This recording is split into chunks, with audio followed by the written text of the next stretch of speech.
everybody, today we're going to make the March applique of the month, the Cup of Spring. Going to go over everything that you need, how to prep, go through the stitch outs. Applique of the month is a monthly subscription product available from Me Time Delivered, which is a Kimberbell company. You can get the doorstep delivery, which is what I'm working with today. So all of the products that you need come with your monthly subscription. It's also available as a digital subscription. You can get the files you need to make this beautiful bunny applique. I'll have a link below so you can read more about that and subscribe if you'd like to join. If you decide to sign up after watching this video, please consider using my links below. I get a small commission from Kimberbell, but more important, it lets Kimberbell know people are watching and enjoying my content. Let's jump right in. The doorstep version has printed instructions. You can make either a 5x7 or an 8x12. I'm going to be making the 8x12 today. Let's go over what you need to do to get ready for your project. This month's runner is this beautiful light purple, lilac, lavender, whatever you'd like to call it. You can wash it to pre-shrink it. What I did this month was I gave it a really heavy spray with this Faultless Heavy Finish Spray Starch. That will shrink fabrics. It shrank just a little bit. I let it dry and gave it a good press. I'm ready to go with the runner. I also starched and pressed my fabrics, cut them according to the 8x12 instructions. This month we want to use fusible on the back of fabric 2, which is the yellow. I put my Kimberbell fusible backing on the back of that. For my stabilizer, I'm going to be using this new Burrow Thread self-adhesive tearaway. So it's a sticky back tearaway. If you watch my January and February applique of the month videos, you'll get to see 3 different kinds of stabilizer used. I use a wash away sticky back in January, and in February I tried a medium cutaway and this sticky back tearaway. The sticky back tearaway was my favorite. The instructions do say medium cutaway. Use whatever you're most comfortable working with. I'll link the playlist below for all the applique of the month videos so you can go back and watch the stabilizer comparison. Over here I have the micro velvet, which is included with your kit. You want to pay attention how you cut this. You can see I've got an arrow on here to let me know which way the nap goes. You can look at page 3 to figure out how you need to lay out and cut. It has the nap running down the long part of this piece of fabric, so be careful when you cut that. I generally use the double curve applique and my snips when I work on Kimberbell projects. These are Kimberbell Scissors. I'll go ahead and link these below for you. Of course, I've got my Kimberbell paper tape, and I've pulled my own threads. I've got them in the butterfly rope bowl. I'll link that below for you, and I have a short video on the butterfly rope bowl, but I have several videos on my channel about rope bowls and how to make them. I'll make sure that's linked below. Let me show you my colors. The colors in the instruction are glide colors with the exception of Ginger Root, which is a Hemingworth thread color. These are my thread colors. Everything with an S in front of it is Sim thread, and this one here on the end is a new Burrow thread. When I started embroidering, I bought myself a little tiny 4-inch only machine and a couple packs of inexpensive thread. I'm still using these threads. They work great. This is linen, eggnog, ginger root, salmon, clover, tropical, lavender, and shadow. I use a glide color card to color match the glide threads. This is nice. It has actual thread in here as samples. I'll link that below for you where I purchased that. I'm going to load my sticky back tearaway in my 8x12 hoop. If you've never worked with a sticky back product before, it's 2 layers. There's a papery layer and then the stabilizer. When you pull back the paper, it's sticky. So you want to hoop it with the paper side up, and I'll show you how to expose the sticky stabilizer. When you work with any of these stabilizers that are a little bit thicker, you want to really loosen your hoop. This is going to make some crinkly noises as I load it. Paper side up.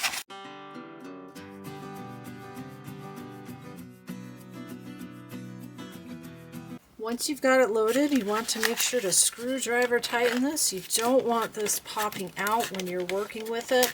And then get a pair of scissors or something that you can scratch the surface with that you're not worried about getting sticky. Got a little pair of scissors here and then a seam ripper, which is going to help me lift the paper. What you want to do is scratch the surface of the paper all the way around And then I like to use the seam ripper to sort of pick and lift the paper and peel it off. If you end up with a hole on the back of your stabilizer, just take a piece of paper tape, put it underneath, you'll be fine. I've got a small hole in the corner. That's where I use the seam ripper to help start peeling off the paper.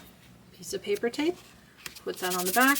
We're good to go. Let's head over to the machine. I'm on a Baby Lock Meridian. I've got my files on USB. My instructions are right here. Got my awesome home sewn needle minder. Helps hold everything on my folding metal book stand. All link information on that below. The first thing we're going to stitch out are the centering crosshairs. Go ahead and load that. Going to add set and embroidery. I have a neutral thread on my machine. Let's stitch out our crosshairs. You're going to stitch your crosshairs out right onto your sticky stabilizer. We're going to take this over to the table and get our runner centered and ready to go. Right now on my machine, I have a Schmetz Super Non-Stick 8012 needle. I switched that out during my sewing for the home sewn April tiling scene. Since it's a fairly new needle, I'm just going to go with it. We'll leave that on. You can stitch with a regular 7511 embroidery needle. I've used that for the other two Applique of the Month projects. It works fine. You want to get your runner.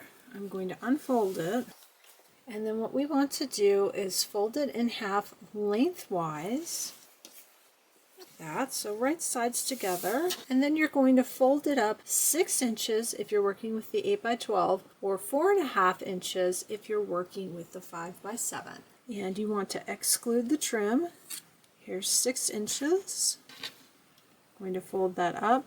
And all we're doing is lightly pressing it. This is going to help us line up our runner. You've got your centering crosshairs here and here. You can see as we stitch, the pom-poms need to be this direction. The previous 2 months, we've placed the runner up here in this corner, and honestly, that will work for this. It shows it in the bottom corner, but if you've got your pom-poms here, here's your center corner. And unfold. There's that center line.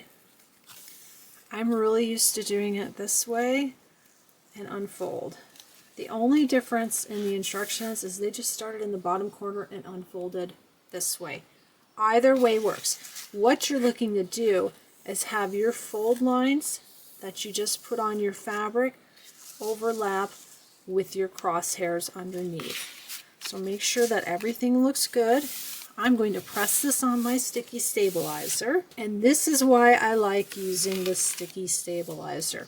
The first step when we go to do the stitch out is a basting stitch. So when you're using the cutaway, you need to stitch that basting stitch. It's going to help hold your runner in place. Don't need to do that with the sticky stabilizer. Let's head over to the machine. Here's my hoop on my machine, and here's the extra runner to the left. I don't want to take a chance that that's going to get caught as the machine is moving back and forth. I've got a couple of clips. Just going to fold it, make sure it's up and out of the way. I've got that clipped. Another thing I like to do, even though this is sticky stabilizer, I'm going to add a piece of tape right down here and the same place at the top, because that's where this extra piece is. That way, if anything moves while we're stitching, it doesn't come off the sticky stabilizer. Let's go ahead and load our file. We just have one file to work with today. You're either using the 5x7 or the 8x12. I'm going to load the 8x12. Set, embroidery, make sure you have the linen color on your machine. The first step here is the basting box. You want to go ahead and stitch that out if you're using the medium cutaway that's not sticky. Since I have a sticky back, I don't have to stitch the basting box. I'm going to hit my needle minus plus, the double down arrow, that'll skip that step for me. And now I'm ready to stitch out the bunny placement line. The linen thread is on my machine. I don't need the basting stitch because I have the sticky back. Stitch your basting stitch if you've got a cutaway, and then we can all stitch out the bunny placement line. You want to grab your micro velvet, and I have the arrow pointing the direction of the nap. It's going to go this way. I want to completely cover that placement line, and they just show a piece of tape on one side. I'm actually going to tape it all the way around. Sometimes I find the micro velvet slides as I'm stitching, so I want to make sure it's nice and secure. I went ahead and added tape at the top, the bottom, and on the side. I'm going to slide that back onto my machine. It does stitch really close to the edge of the hoop. Make sure that is out of the way. We're going to stitch the bunny tack down line. Once your tack down line has stitched, you can remove the tape, and then you're going to trim away the micro velvet that's outside of the tack down line. Once you have that trimmed, you want to switch to lavender. We're going to stitch the placement line for the fabric that's going to go inside the bunny ears. I'm going to grab your bunny ear fabric, cover the placement lines, go ahead and tape the fabric into place, and then we'll tack it down. Once it's tacked down, you're going to trim everything that's outside the tack down line, just like you did for the white bunny fabric. Once you've got that trimmed, stitch the decorative outline. The decorative outline has stitched. We're going to switch to the color Tropical, and we're going to stitch out the placement line for the little eggs. We're going to place our egg fabric. You've got 2 of those. Right side up, add a little piece of tape, stitch the tack down, and trim. Once you've got those trimmed, you can stitch the decorative outline. Next, we're going to switch to the color Ginger Root, and we're going to stitch the teacup placement line, place our teacup fabric, tack it down, trim it, and stitch the teacup details. Once you've got that tacked down and trimmed, you can stitch out the detail.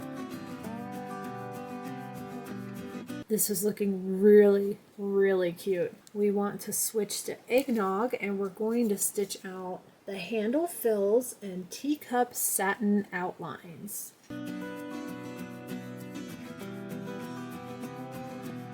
This all turned out great. Don't worry if there's a gap over here. It's intentional. There's going to be a flower. The next step is the bunny satin outline. It has that stitching out in linen. This is the color I picked for linen. I think that looks way too dark next to this white micro velvet. I want my bunny to really pop off the runner. I'm going to pull Glide White, which is plain Glide White, and I'm going to use that for the bunny outline.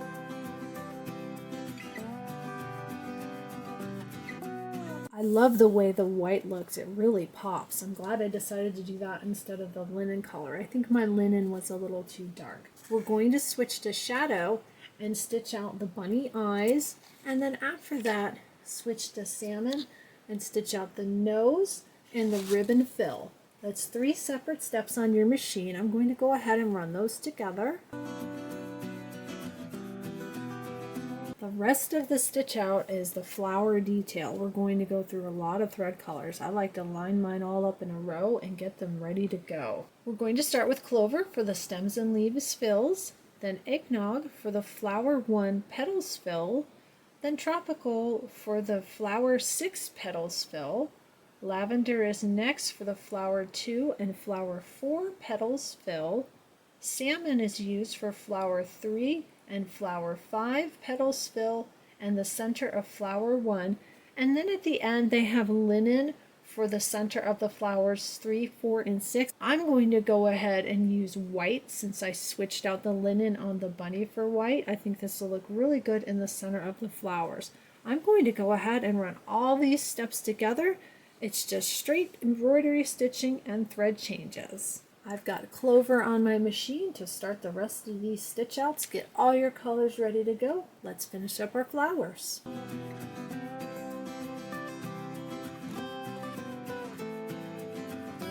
So I've had a few thread breaks and I realized what was going on. On the thread spool, I was using this and I should be using that. So my thread keeps getting caught.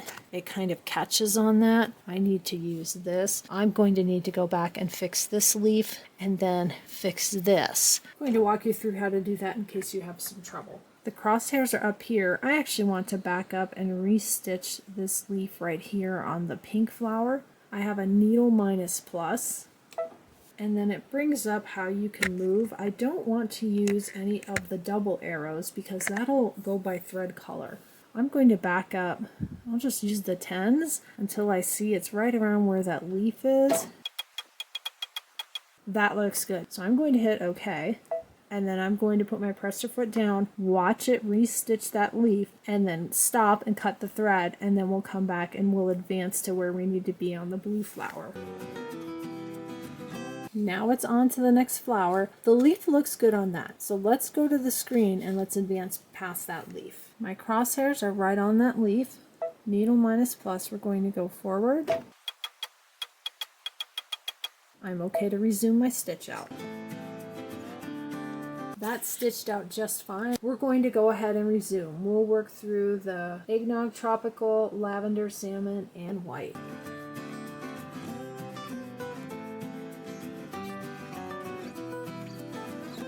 The stitch out is all done. I had no more problems once I had that correct thread holder on the thread spindle up there. Let's go ahead and take this to the table and get rid of our stabilizer. Since I used a sticky back tearaway, I don't have any basting stitches. If you used a medium cutaway, you're going to want to remove those basting stitches. When you pull them out, a lot of times it's easier to flip to the back, and what you do is you pop a couple of the bobbin stitches, and then when you go back to the front, the thread will pull right out. If you notice any little holes in your fabric left from the basting stitches, give your runner a light spray and press it with your iron, and that should get rid of the holes. I'm going to go ahead and get this out of the hoop. All out of the hoop. I've got the tearaway, so I don't need to cut anything, although sometimes you do end up cutting a little of the tearaway. I'm going to go ahead and show you how the tearaway works.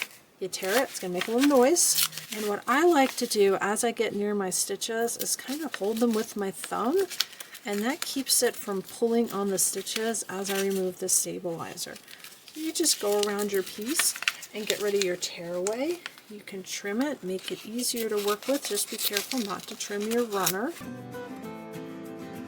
Right here is the crosshairs. That's why this is getting stuck. I can pop that stitch and then keep going, removing the tearaway. Here's where it is right now. If I want, I can sit here and pick away all of the tearaway. I'm probably going to leave it like this. I'm going to flip it and have a look at it and see if you can see the tearaway. You can see it a little bit. It might be worth getting rid of the pieces that don't have the applique. Anything that has applique, like here and all of this, you're not going to see it. Now, if you're going to gift this to somebody, or if you know you're going to wash it, you've got to get rid of all of it. You can sit in front of the TV with some tweezers and your little scissors or seam ripper and pick all of it out. That's about where I'm comfortable leaving that. Let's flip it around to the front. I cleaned up the little bits that didn't have the applique. Super cute. Look at that. It came out really nice. Now let's look and see if I've got any puckering. I've got a little tiny bit here. Looks like a little bit here. And maybe a bit here, and I know why. I was watching these when they stitched out. On this edge, when it was in the hoop, this wasn't stuck down all the way. At one point you might have seen me add tape to hold it down. And same thing here. This is where the excess was, and it was sticking up just a little bit. I need to make sure when I do the other side, I get it completely pressed down. This should go away when I iron. Keep in mind, if you're going to iron this, you've got micro velvet, and if you've got any kind of papery or sticky stabilizer, you might want to pick all of that out first. I'm just going to take my mini iron and press right around here and around here and here and see if that flattens out. I'm not going to iron over this part because I haven't pulled out all of the stabilizer. I gave that a good press. It looks a lot better. This is nice and smooth. This is nice and smooth. This still has the tiniest little bit of puckering, but a lot better. Now don't forget, you need to stitch out the other side of your runner as well. I'm going to do mine off camera. I have a lot of Kimberbell projects to work through and to start recording. Now that we're up to date on our applique of the month, I can start working on 2 other projects I've got ready to go. I've got the Forest Friends soft book. But before I do that, we've got the basket block from Perfectly Pieced. I already have up the block tutorial, so if you want a step-by-step walkthrough on how to make the block, I'll link that below. It's the block tutorial and mystery quilt video for the month, but I have a special project in mind for this basket block, and I need to get started on that, so I can cut and prep my fabrics while I'm stitching out the other side of my applique of the month runner. Let me know how your runner turned out. Please be sure to like, subscribe, and share. Leave me any comments or questions below. And if you're new to applique of the month and thinking of signing up after watching my video, please consider using my links below. I did mention that at the beginning of the video. I'd greatly appreciate it. There's a wider shot so you can see that lovely palm trim. I'm going to get going on prepping my next project and stitching out the other side of this runner. I'll see you next time.